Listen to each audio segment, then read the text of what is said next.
In the last talk, we came to the point by simple logic that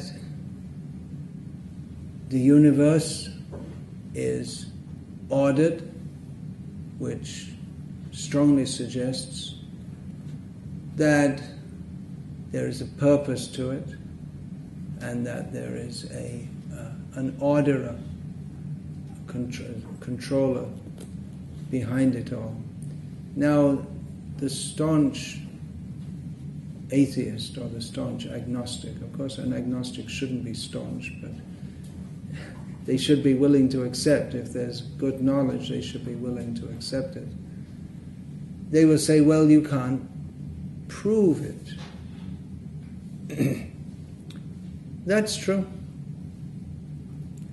But on the other hand, there are many things that can't be proved in the science that they almost religiously adhere to or support. So it's really a matter of where to place one's faith. Faith is there for everyone. We can't prove everything. We have faith. We have faith in what scientists say. Sometimes it's wrong. Just like for many years we were warned by representatives of the medical profession not to spend too much time in the sun because there's a danger of skin cancer. And myself and many others following that later found that there's more danger of bone depletion from not getting enough vitamin D. And so we're suffering from that. So they often get it wrong.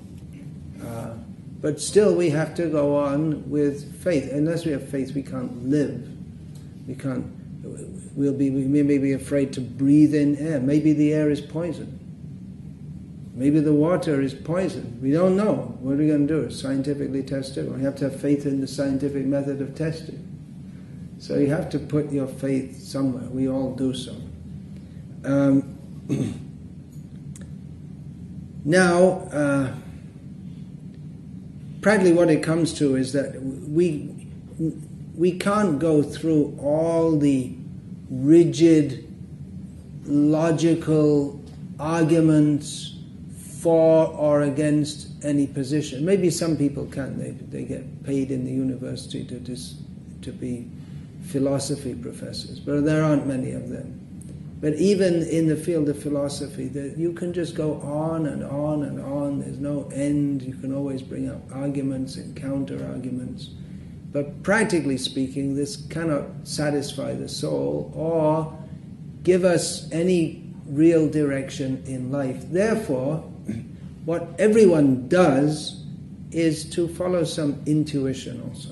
Even those who are doggedly atheistic, they are so more so by intuition, even though they may say it's rational or whatever, but it's more so by intuition. They have a feeling that it's like that, that there is no God in control and that we're just life is simply a result of matter.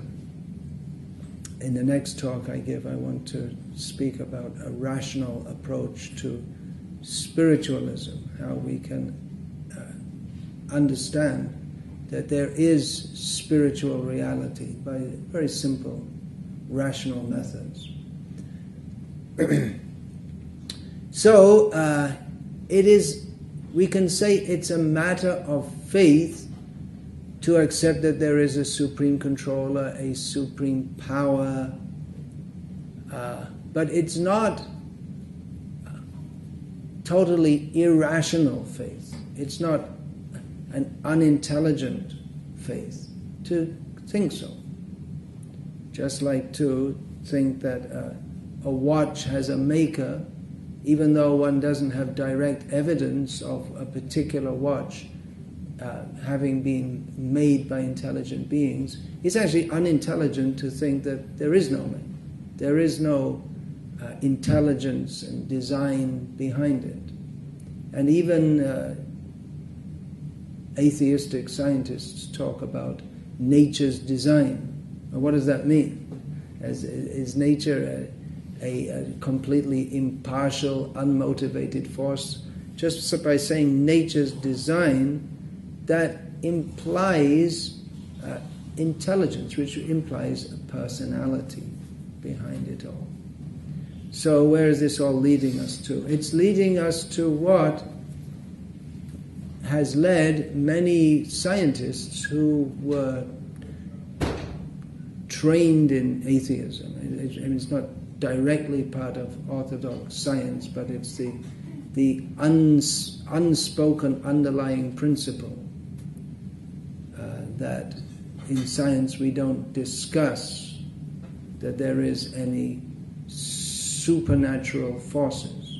They've just decided as an axiom between them all that there's nothing supernatural, which is not very rational. Why should there not be? Why should all of reality be what we can observe? It's actually much more rational to presume that there are forces which are beyond our normal power of observation, because our normal powers of observation are very limited. We only see within a limited spectrum, we only hear within a limited spectrum.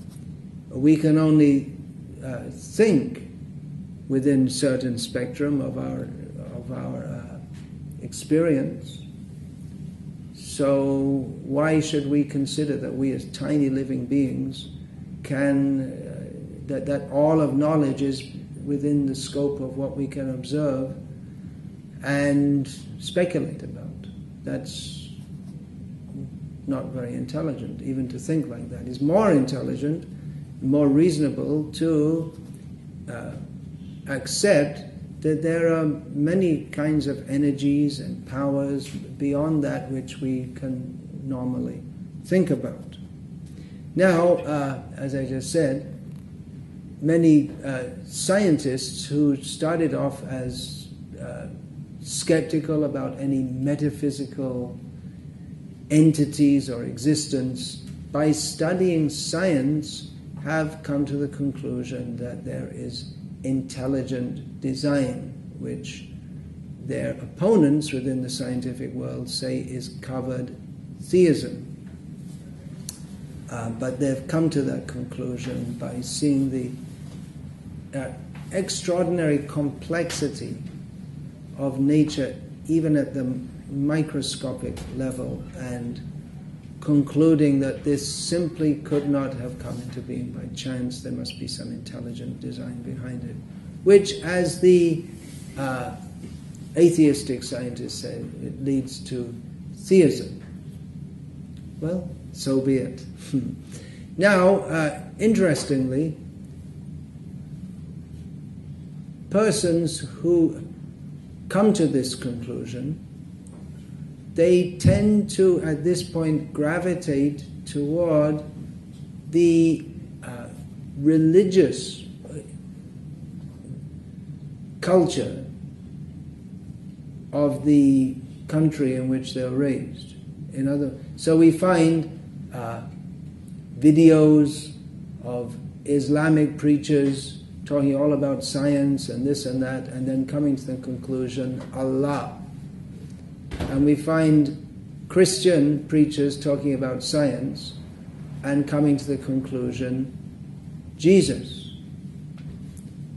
So they make a leap of faith, having come to the conclusion that there should be some intelligent designer. Then at that point it seems their rational faculties get suspended and they just jump. So, well, if there's God, it must be, and fill in the blank according to whatever culture you were raised in.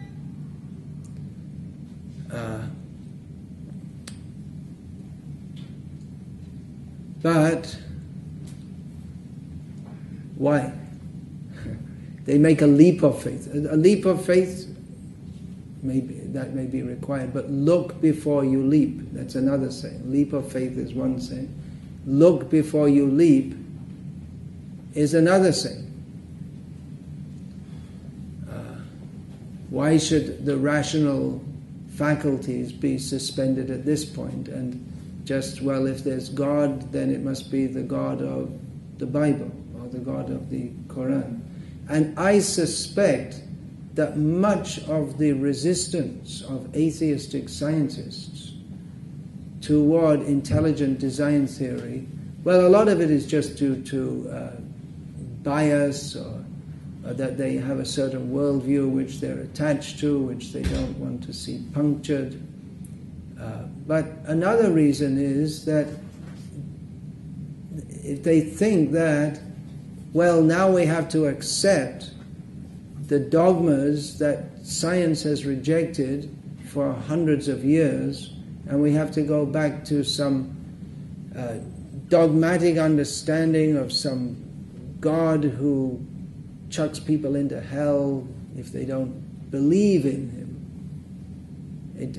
And all that these religions have done throughout the years. It's in the name of God, all the horrific things which have been perpetrated in the name of religion, and the exploitation that has gone on in the name of religion. And I suspect that many people who, even faced with very good scientific arguments for intelligent design, reject it, because if the conclusion is that you have to go back to this, sorry to say, but practically barbaric culture that has come up in the name of God and religion, then they'd rather be blind atheists than intelligent theists. So is there an alternative to this? When I say barbaric culture, some people may be shocked, but if you see the history of religion in much of the world, it is a history of inquisitions, jihads, crusades, and so on. And even today, literally millions of creatures are slaughtered daily. There's a daily Holocaust going on due to, or backed up by the interpretation of the biblical statement that God gave man dominion over all the creatures. So that's interpreted to mean that, okay, cut them up and eat them. So it's religion, as it's going on or has gone on for hundreds of years in the Western world, is not very attractive to many people who are otherwise intelligent and consider themselves to be civilized and cultured and wanting the best for the human race. If we see we don't want to reject all atheists as just being outright ill-motivated, but having seen and seeing all around them the effect of religion, that tends to make them irreligious or non-believers, even in the face of good scientific evidence to support the hypothesis of an intelligent designer. So how to get around this? We have on one hand, science, it seems increasingly, is bringing out strong evidence for intelligent design, and on the other hand, if we have to accept that, then we have to go back to it seems we have to go back to a religious system that is unkind, unintelligent, and dogmatic in as much as it demands blind faith. And then if you say, okay, there's an intelligent intelligent designer. Well, do you accept the God of the Quran? If you don't, you're in trouble, according to those who profess the Quran. Or do you accept the God of the Bible? And if you don't accept that God, then you're in trouble, according to those believers. And it's just based on blind faith. There's no intelligent way to understand which path you should follow. And in fact, blind faith is promoted as a virtue in such religious systems, whereas people who are intelligent and philosophically inclined, they're repulsed by such a dogmatic approach. So, is there another path to find out what is our purpose? Is there more? Is there a better explanation? Well, let's keep on with the rational approach. If we say that, okay, there's a supreme power, it's a leap of faith to accept that, no doubt. But then, otherwise we have to have faith that the universe is meaningless, which is also not very satisfying. And those who are interested to understand the purpose of life, they're dissatisfied with the non-explanation that the universe is meaningless. So, is there a better approach? Well, let's consider. There's a designer, there's a purpose. We are tiny little beings within this universe. Does the designer who set up this world with a purpose, can we communicate, or can we get knowledge? Does he communicate with us? It's also reasonable to expect that if the designer of this universe set it up with a purpose, and we're in it trying to find out what is that purpose, that he has a method, or that supreme power has a method of communicating that to us, and that is the Scripture. Now, when we say Scripture, we know there's the Bible, there's the Jewish Bible and the Christian Bible, or versions of the Bible. There's the Quran and the Vedas. These are the principal scriptures of the world. There's also Buddhist literature, although the Buddha himself didn't give any scripture and actually gave very little teachings about anything. Later, the few teachings that the Buddha gave were added to, and that is what is loosely called Buddhism nowadays. So, Scripture means the Supreme Being's communication with us tiny beings, and all Scripture, or all religious systems, they address questions such as, why are we here? Why is there suffering? How can we attain eternal happiness? However, some of these scriptures and the traditions that have developed from them approach these subjects in a more thorough way than do others. Just as there is a pocket dictionary, which gives the main definitions of the main words in the English language, if we're talking about the English language, and then we have very big dictionaries, encyclopedic dictionaries, which give all different meanings of words, including archaic words and archaic usages, the etymology. They give examples of usage, and in some cases they'll give more information that becomes an encyclopedic dictionary. Just like in an encyclopedic dictionary, it's not enough just to define what Mount Rushmore is. You have to give more information for people like myself, born in England, haven't spent much time in America, and I just found out the other day What is this? It's not just any old mountain, but it's a mountain with the carvings, huge carvings of the faces of 4 of the prominent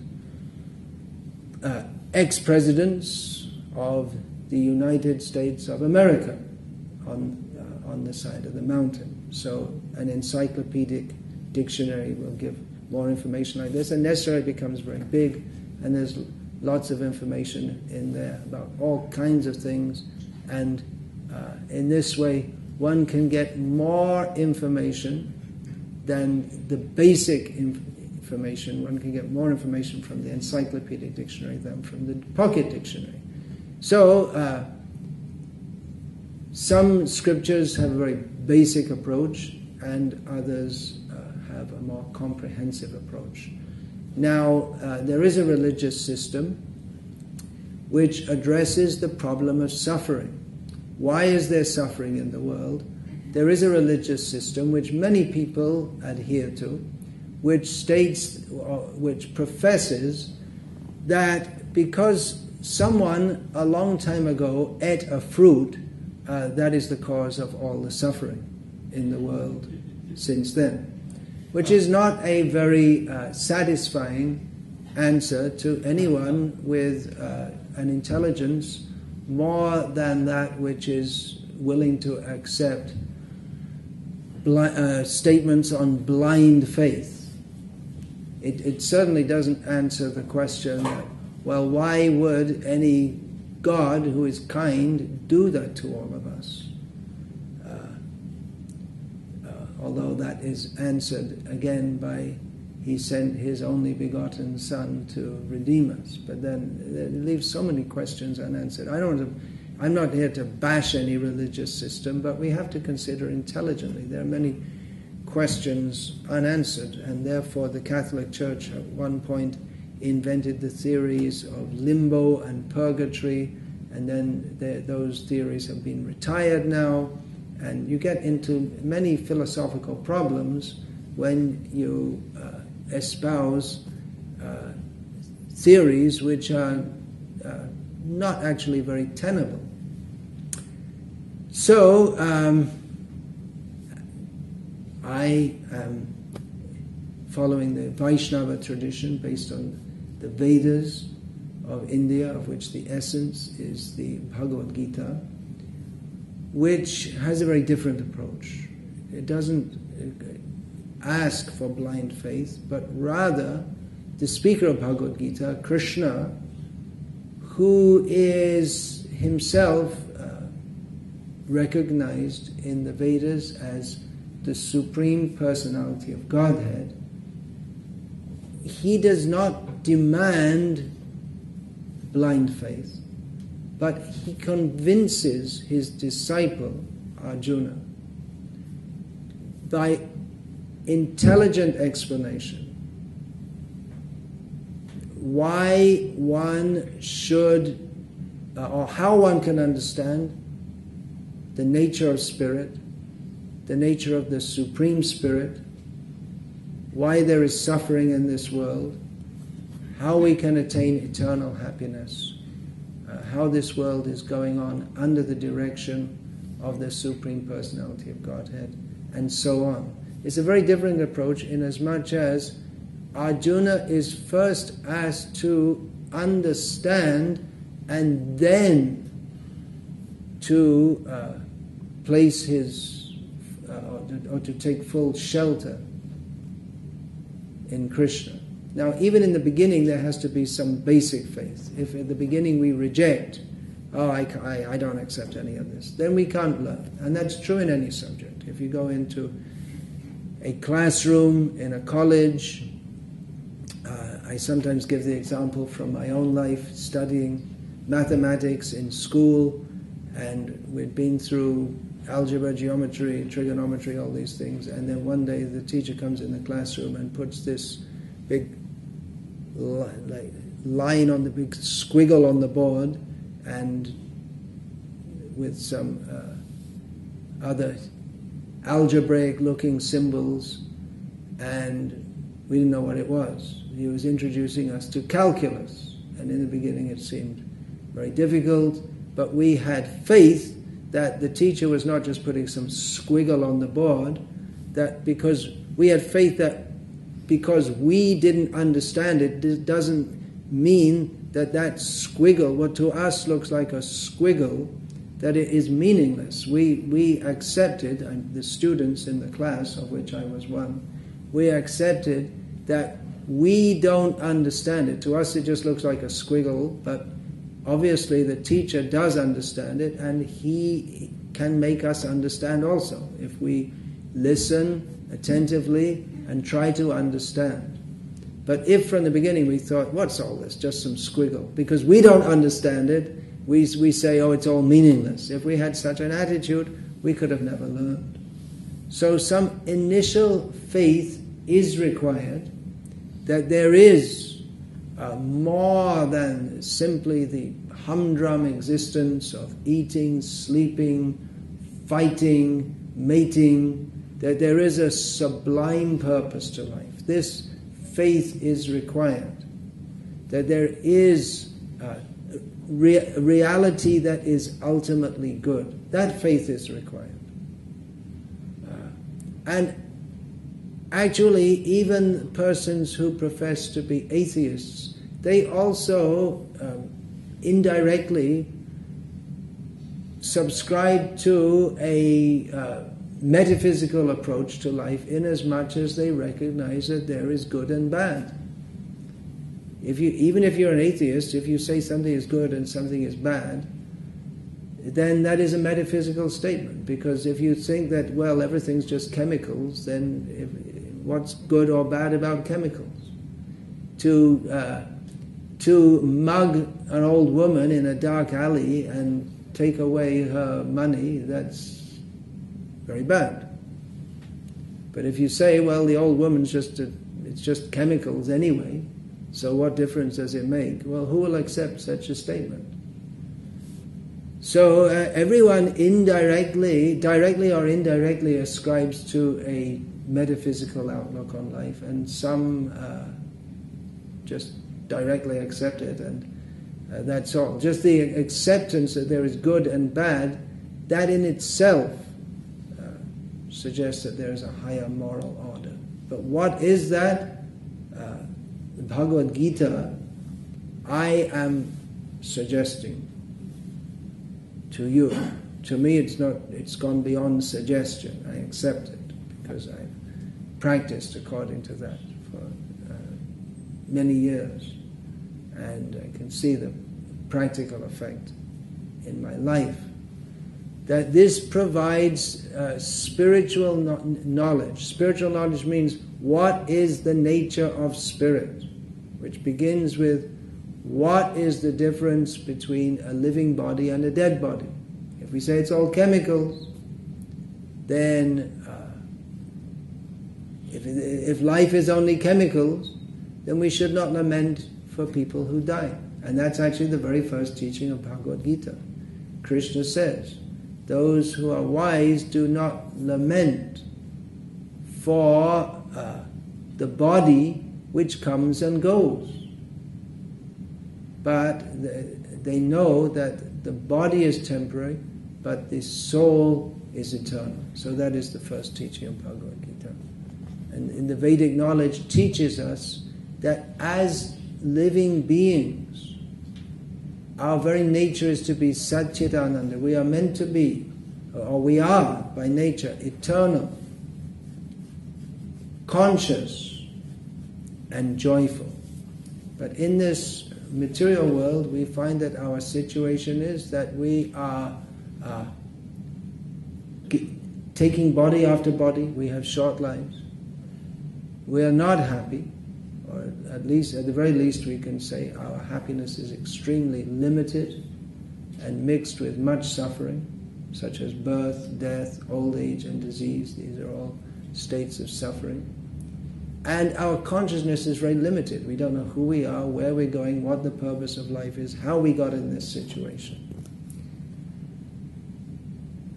The ultimate reality is Satchidananda, and is Satyam Shivam Sundaram. The ultimate reality is all truth all beneficial, all kind, and all beautiful.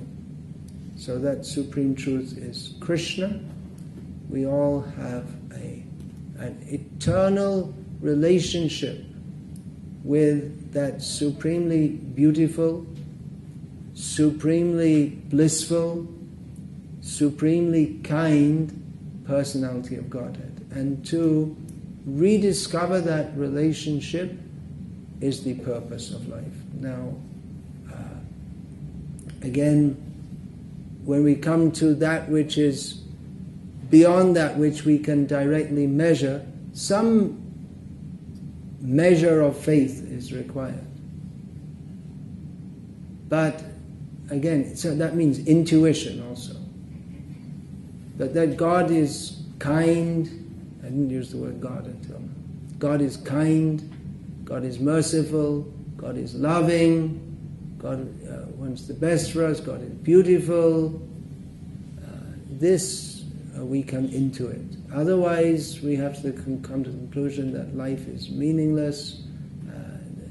But then that happiness that we search, the natural tendency for us to search for happiness, we completely lose that and become completely skeptical, or we simply search for happiness in that which animals search for it in food and sleep and sex, and maybe even lower than the animals in intoxication. So